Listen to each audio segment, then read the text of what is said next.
I stood at the front door of the beach house I bought for my parents, the one I'd worked a decade to afford, when a man's voice thundered from inside, "This is my house. Get out." My heart froze. I pushed the door open and saw my father backed against the wall, terrified, while my sister Sophie and her husband Ethan laughed like conquerors. My voice trembled, low but sharp. "I bought this house for peace, and they turned it into profit." 10 years of early trains, late nights, and quiet weekends added up to one gift, a $500,000 beach house for my parents, Helen and Robert. I wanted them to wake to salt air and end sunsets without bills gnawing at their peace. I set it up as a living trust so they'd have lifetime rights to live there, and I named myself trustee to protect them from anyone who might take advantage. I didn't expect the risk to arrive wearing a family smile. Sophie, my younger sister, was always the adored one. I was the practical daughter, the fixer. She was the spark, the story my parents told at dinners. When she married Ethan, a smooth talker who spoke in pitches about fast returns and passive income, my mother said he had vision. I bit my tongue and relied on paperwork. Paper, I believed, doesn't lie. When I handed my parents the keys for their 40th anniversary, Dad cried. Mom whispered that I'd given them peace. Even Sophie looked impressed. Ethan smirked and said I'd finally done something exciting with spreadsheets. I ignored the sting. For 3 days after they moved in, they sent photos of coffee on the porch, gulls wheeling over calm water. Then Sophie called to say she and Ethan would stay for a bit to help them settle. I told myself help was good. They were aging. A second set of hands couldn't hurt. But the tone of my parents' calls changed. They sounded hesitant, like every answer was being edited. Mom said Ethan was organizing bills. Dad mentioned locks being changed and rooms rearranged to be more efficient. I asked what that meant. He said not to worry. On social media, Sophie began posting the house like it was hers. Sunrise reels from the balcony. Captions about new beginnings. Comments cheering her on for finding the perfect coastal home. She never corrected anyone. I messaged her. She replied with a laughing emoji and told me not to be so literal. The house started shedding my parents. The antique clock I restored for Dad vanished from the mantel. The floral sofa Mom loved was replaced by a white sectional. My father's navy photo disappeared. When I asked, Sophie said they were decluttering and curating the vibe. My mother echoed it in a smaller voice. A client forwarded me a link one morning with a single line, "Thought you should see this." It was an Airbnb listing titled Luxury Oceanfront Escape, hosted by Clara Jensen. The photos were unmistakable, the blue tile backsplash I'd chosen, the porch swing, the bedroom view. The description promised premium amenities and a fully refreshed interior. The nightly rate was high. Reviews were already rolling in, praising the host's attention to detail. I called Sophie. She let it ring out, then answered on the second attempt, voice breezy. I asked about the listing. She said it was temporary and good business. Retirement is expensive, she added, as if I didn't know the numbers. I reminded her I was the trustee and no one had asked me. She sighed and said not everything is about rules. I called my parents. Mom asked me not to be upset. She said Sophie and Ethan were helping them make a little extra. I asked if strangers were sleeping in their home while they were still in it. She hesitated, then said I always make things sound worse than they are. Dad stayed quiet in the background. I heard Ethan's voice in another room, upbeat, instructing someone about check-in times. I drove down unannounced that weekend. A fresh sign by the driveway read the Jensen Retreat. My mother's planters were gone. Through the window I saw Ethan arranging wine glasses, staging the kitchen. My father sat at the table, hands folded, eyes on the wood. My mother pretended to read. Sophie opened the door with a practiced smile and told me I should have booked ahead if I wanted to stay. Standing in the doorway, I felt the shape of the betrayal, not a single cut, but a pattern. Years of being the reliable one, now recast as a resource to be leveraged. I had given them security, and Sophie had converted it to inventory. On the drive back, the trust document played in my head. Beneficiaries for life. Trustee protections. Duty to remove any person jeopardizing their well-being. Paper, I reminded myself, doesn't lie. By the time the city lights returned, my anger had cooled into clarity. I wasn't going to plead, threaten, or perform a scene. I would do what I was built to do. I would read the paperwork, gather facts, and protect what I gave. I wasn't being difficult. I was being the trustee. And I was done watching my gift become someone else's business. When I pulled into the driveway, the house didn't feel like theirs anymore. The flower pots were gone, replaced by sharp white stones. The porch smelled faintly of wine and sunscreen. I heard shouting through the open window, Ethan's voice, sharp and arrogant. "This is my house. You're just living here." I pushed the door open without knocking. My father stood by the stairs, hands trembling. Ethan loomed over him, phone in hand like a weapon. My mother hovered near the kitchen, frozen. When she saw me, relief flickered across her face before fear took over. "Clara," she whispered, "please, don't start." "What's happening?" I asked, my voice steady. Ethan turned, startled but smiling. "Look who decided to visit." "You should have texted first, we're expecting guests." "Guests?" I repeated. "You mean renters." He shrugged. "Call them what you want. It's called income." Mom stepped forward quickly. "He just gets emotional, dear. Don't make this worse." I ignored her and looked past Ethan. The living room looked staged for a magazine, decor I hadn't chosen, family photos missing, the smell of cleaning spray covering something sour. Sophie was in the kitchen arranging fruit on a platter, calm as ever. "Sophie," I said, "why is our parents' home listed online?" She didn't even look up. "We're just trying to make some money for them. You wouldn't understand." My jaw tightened. "Try me." She finally turned, her tone perfectly measured. "You're good at numbers, but you don't understand people. Mom and Dad can't afford this place on their own. We're helping them stay afloat." "Helping?" I said. "You've taken over everything." Ethan laughed, low and mocking. "You gave them the house, Clara. It's under their name. We live here now." My mother flinched. My father looked at the floor. "You can't just move in and take control," I said quietly. "That's not how this works." Ethan crossed his arms. "Sure it is.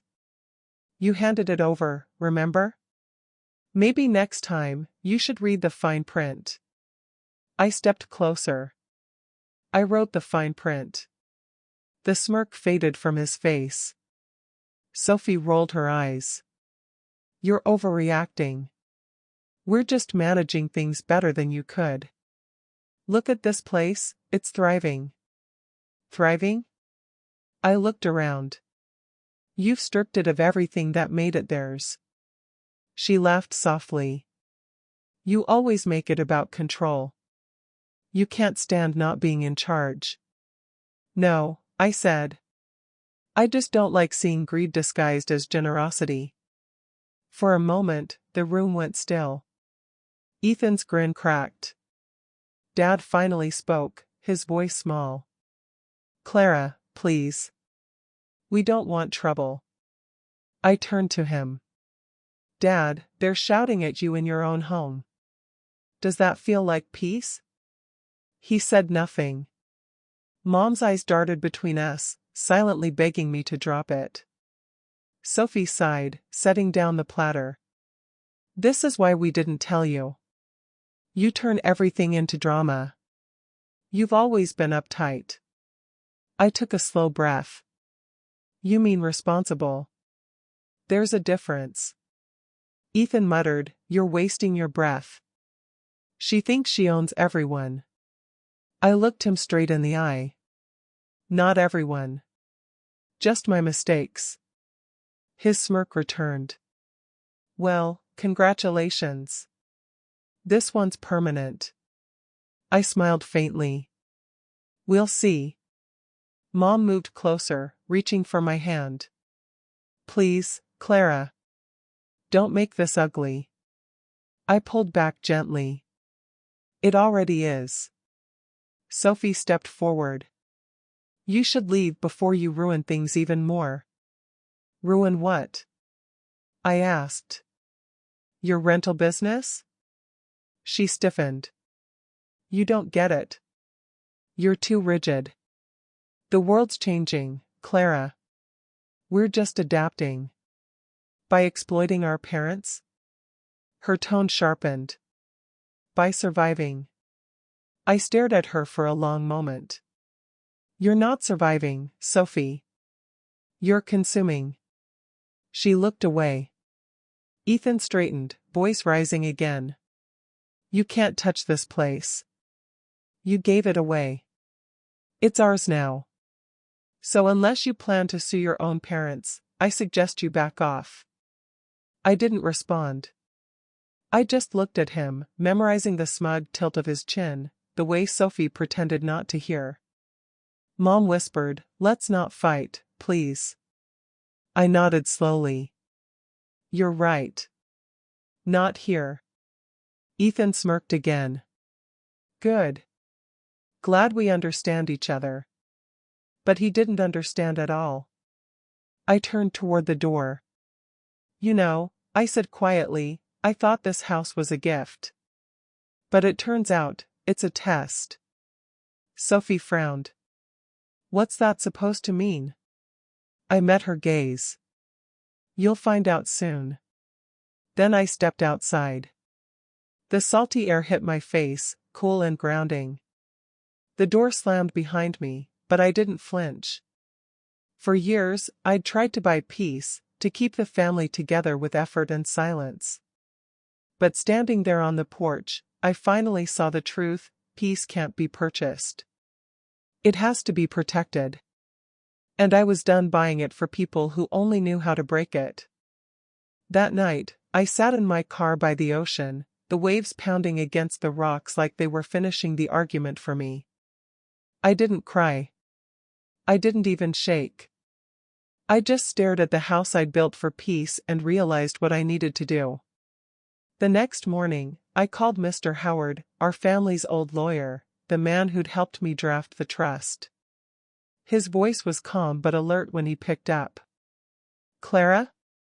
What's happened? They've turned the house into a rental, I said flatly. They're living off it. And they think I can't do anything. He was quiet for a beat. Then, you're still the trustee, Clara. You can remove anyone who endangers the beneficiary's well-being. That includes family. Something in me steadied. Then I'm doing this by the book. I met him that afternoon in his office, a quiet space lined with documents and the smell of old paper. He spread the trust deed between us, tapping the clause that mattered. You didn't sign away control. You preserved it. You did everything right. Together, we built the case piece by piece. I sent him screenshots of Sophie's Airbnb listing, the profile under her name, the photos, the description promising exclusive luxury at my parents' address. Then came the texts I'd saved, Sophie bragging about turning it into a business and Ethan replying, once it's booked solid, she can't undo it. Finally, I showed him the photo I'd taken of Ethan yelling at my father. My hands had been shaking when I captured it, but the image was clear, Ethan leaning forward, veins raised, my father shrinking back. Mr. Howard studied it silently before printing it for the file. He nodded toward another folder. You should add this. Inside were HOA regulations, strictly prohibiting short-term rentals. That rule alone can shut down the listing and trigger penalties. By the end of the day, the evidence filled a binder. Facts, not fury. Proof that couldn't be twisted. I filed a formal violation report with the HOA, attaching screenshots and dates. Then I submitted a complaint to the rental platform, flagging the property for unauthorized use. Both confirmations hit my inbox within hours. Mr. Howard leaned back in his chair. They built this whole thing on your silence. Once the paper speaks, they'll have nowhere to hide. That night, I drove home with the binder on the seat beside me. For once, it didn't feel like burden, it felt like armor. As I parked outside my apartment, I whispered to myself, I gave them a home to rest. They turned it into revenue. I won't shout, I'll sign. The next morning, I sent one last email, to all of them. Subject, family meeting, required attendance. Short, polite, impossible to ignore. It was time to stop being the daughter who fixed everything, and start being the trustee who ended it. When I drove back to the beach house, the wind coming off the water felt colder than I remembered. The waves crashed against the rocks, steady and calm, everything I wasn't. In my hand was a thick folder, and inside it lay the truth. I wasn't coming as the daughter anymore. I was coming as the trustee. Ethan opened the door before I knocked, leaning against the frame with a smirk. Here to beg, big sister? I brushed past him without a word. We're having a meeting, I said. Get everyone in the living room. Sophie came out of the kitchen, wiping her hands on a towel. What's this about now? You'll find out, I said. Mom and Dad sat side by side on the couch. Mom's eyes were puffy. Dad wouldn't meet my gaze. I placed the folder on the coffee table, opened it, and began. This house, I said, my voice steady, was purchased under a trust. You two are the lifetime beneficiaries, but the legal trustee, me, manages and protects it. Which means if someone endangers that trust, I have full authority to remove them. Sophie folded her arms, trying to sound calm. You can't just kick people out, Clara. It's not yours. Ethan smirked. Yeah, you gave it away. It's under their name now. I slid the first document across the table, the trust deed, signed and sealed. Actually, it belongs to the trust, not to anyone personally. I'm its legal manager. So, no, this house isn't yours, and it's not theirs to give away. Their smirks faltered. I opened another page. Here's your Airbnb listing, Sophie. Under your name. The same photos of this house, with reviews from guests. Here are your messages with Ethan, planning to turn it into a business. And here, I held up the printed HOA policy, is the community rule that forbids short-term rentals. I've already reported it. Your listing is flagged for removal, and HOA fines are being processed. Ethan stiffened. You're bluffing.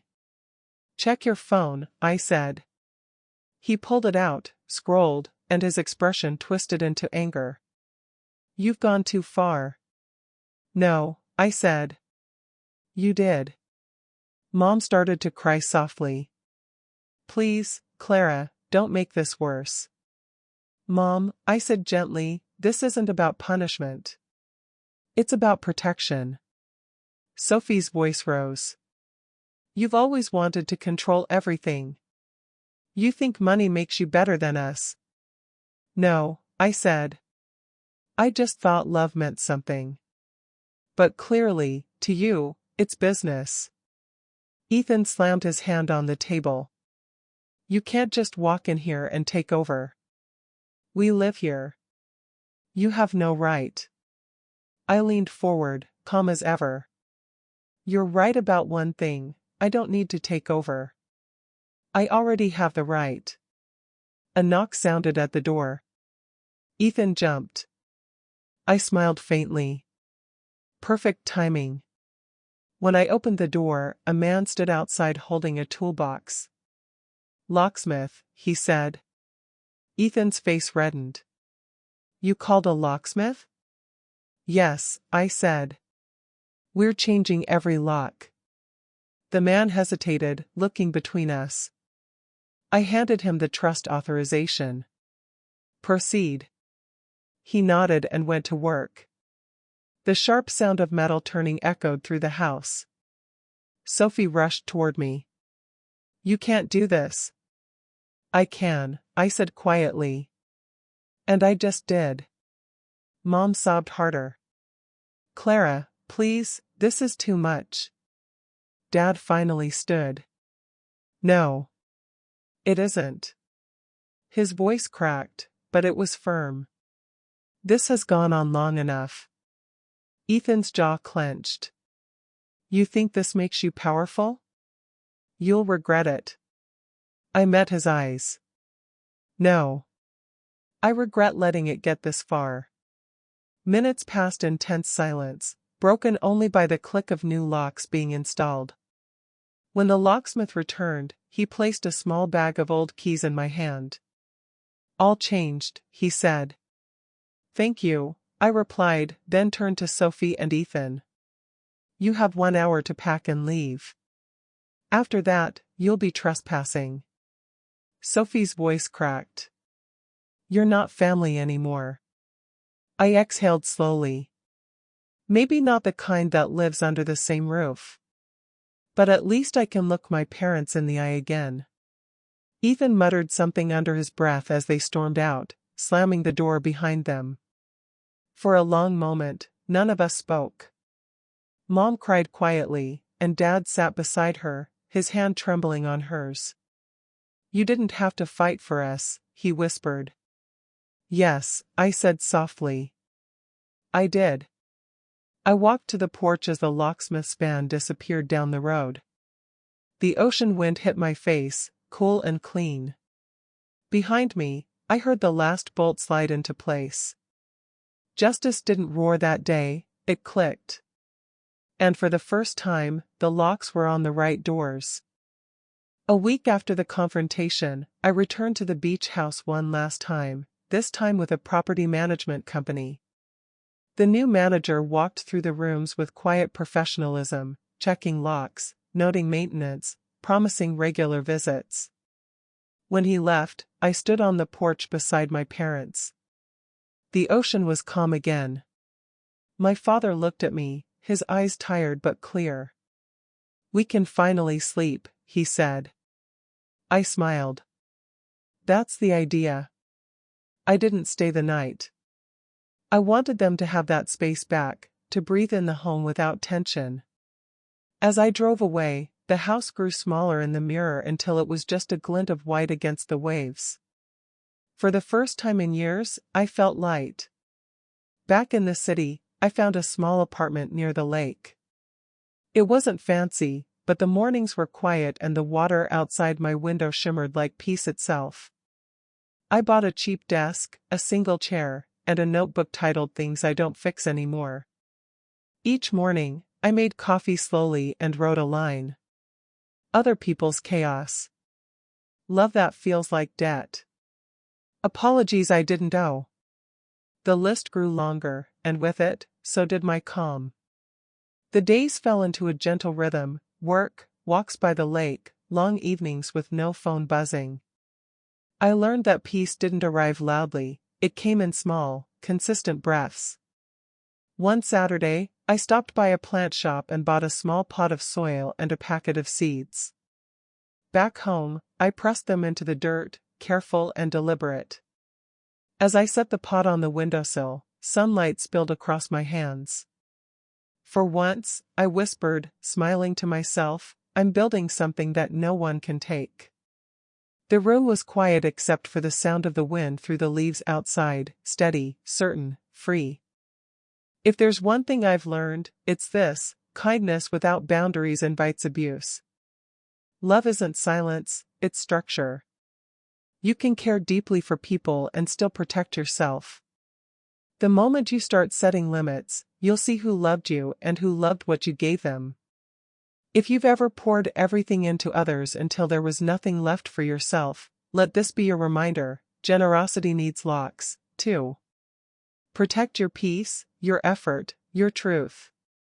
And if stories like this one make you feel seen, if you've ever had to rebuild from betrayal, stay with me. Subscribe for more stories about family truth, quiet revenge, and emotional justice. Because sometimes, the softest victories are the ones that last the longest.